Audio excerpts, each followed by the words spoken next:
For now, let's get smarter with the help of our leadoff panel. Peter Baker is here, chief White House correspondent for the New York Times. Michael Birnbaum, White House correspondent for the Washington Post. And Susan Glasser, staff writer for the New Yorker. Peter, let's start with you. John Thune, one of the biggest Republicans out there, insists that the votes just aren't there for the voting restrictions bill. Is there any reason to believe that's going to change? No. The only thing that would change is if Republicans tried to change the filibuster rule, which even there, they probably don't have the votes. But even if they did, they don't want to do that because they know that Donald Trump is going to be gone in about 2.5 years.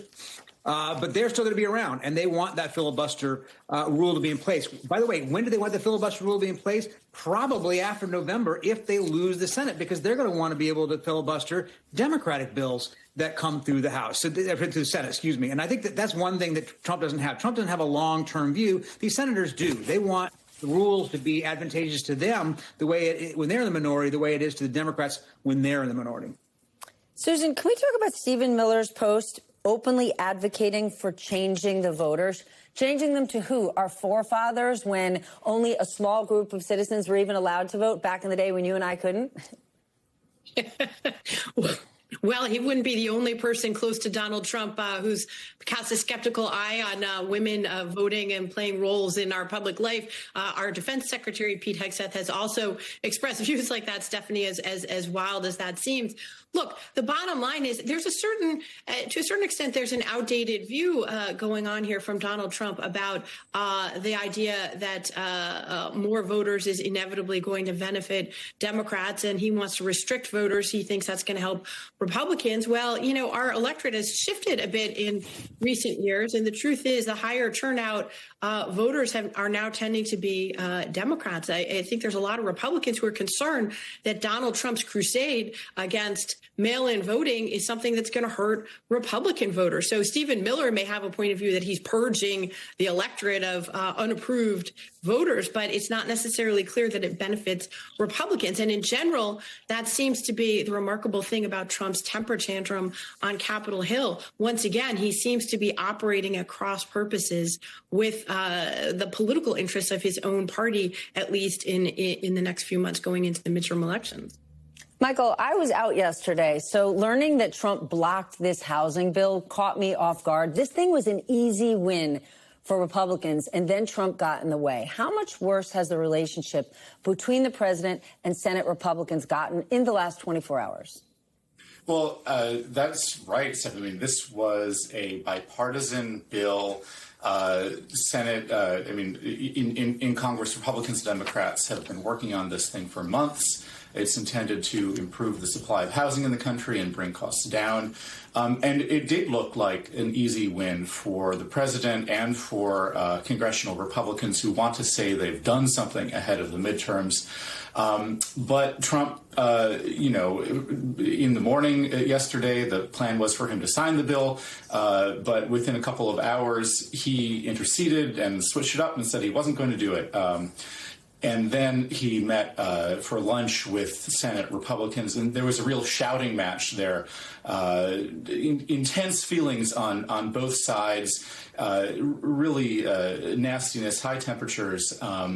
And, it looks more and more as though there's this kind of dysfunctional relationship between Trump and his nominal allies in Congress, particularly in the Senate. It's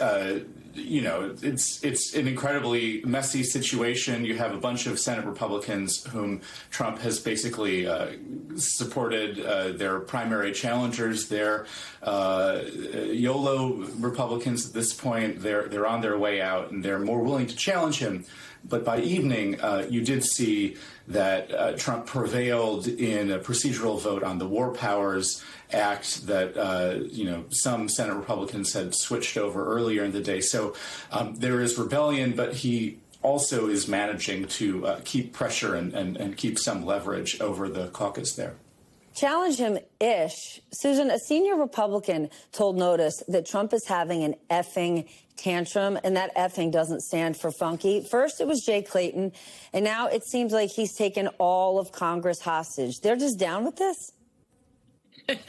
They're definitely not down with it. I see a couple things happening. First of all, Donald Trump, he's recognizing in his own Trumpian way that he's in trouble politically right now. His approval ratings have cratered.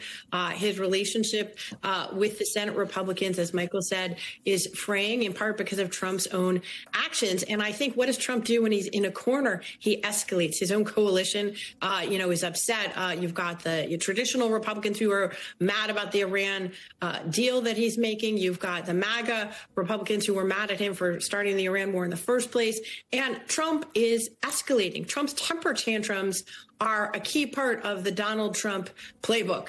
And he basically is trying to reassert through a sort of alpha baby temper tantrum, if there can be such a thing as an alpha baby. I feel like that's what Donald Trump is doing right now. And it's worked again and again and again. This is what he did in the first term as well, to go after dissension in his own party and force them once again to bow down to him. So I thought that vote last night after the shouting match was really notable, right? Because Republicans once again trying to calm the temper tantrum, feed the baby. We'll see where it ends up. But Republican senators, they complain they have not had a big appetite in the end for all that much confrontation with Donald Trump.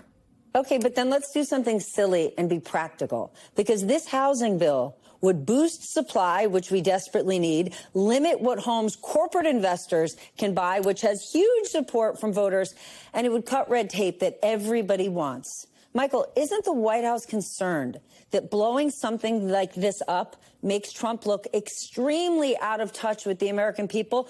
With the exception of private equity giants, I can't even figure out what lobbying group would be in Trump's ear saying block this thing. Well, there's the White House, Stephanie, then there's Trump himself. And, I think that there's a difference between those two things. Trump has been, Trump thinks that he is smarter than the people around him. He thinks that he's the person who has made it to the White House based on his political instincts. And he's talked about how when he is speaking at rallies, the Save America Act and voting restrictions are the thing that, gets really big cheers. Housing affordability doesn't. He kind of resents the whole word and concept of affordability. He says it's a democratic, made-up concept. And, what we see here right now is the White House apparatus around him indeed looking for some wins, concerned about the midterms, and Trump perhaps a little less concerned about the fate of the Republican Party and Congress, and more interested in pushing his own priorities, thinking he knows what's best for his own interests and for the future of the country. He definitely knows what's best for his own interests. Peter, one more topic before we go to break. Yesterday, the Postmaster General confirmed that under a new proposed rule, the Postal Service would not deliver mail-in ballots in states that refuse to hand over their voting rolls to the federal government. What's going on here? Is this rule going to go into effect even if the Save America Voting Rights Act doesn't? Yeah, the president is doing everything he can to use his own executive authority to limit voting if Congress won't do it. And this is one more way to attack mail-in ballots. By the way, let's remember that mail-in ballots have been around now for years. As Susan said, they have been beneficial to Republican candidates at times, as well as Democratic candidates. There's been no evidence, as you've said, Steph, of any kind of widespread fraud or anything that corrupts or compromises the system. You know who uses mail-in ballots, by the way? Donald Trump uses mail-in ballots. He has voted absentee himself. And, of course, if it's good enough for him, one might think it would be good enough for other Americans. But that's not the way he looks at it. He has decided that mail-in ballots are in some way a source of fraud. Again, no evidence of that.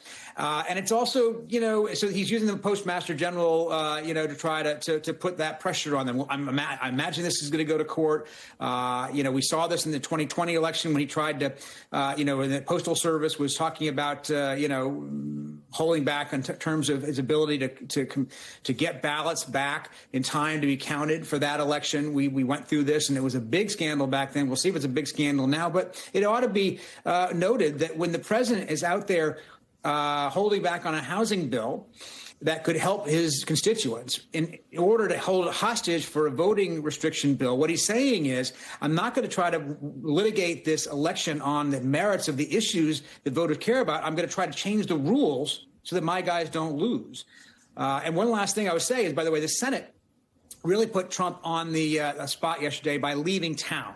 Why? Because now that they're out of town, he has to decide whether he's actually going to veto this. He has 10 days from the time the bill appeared at his desk to decide whether to sign or veto it. It cannot go into effect with Congress out of session without his signature, and therefore now the decision is entirely up to him.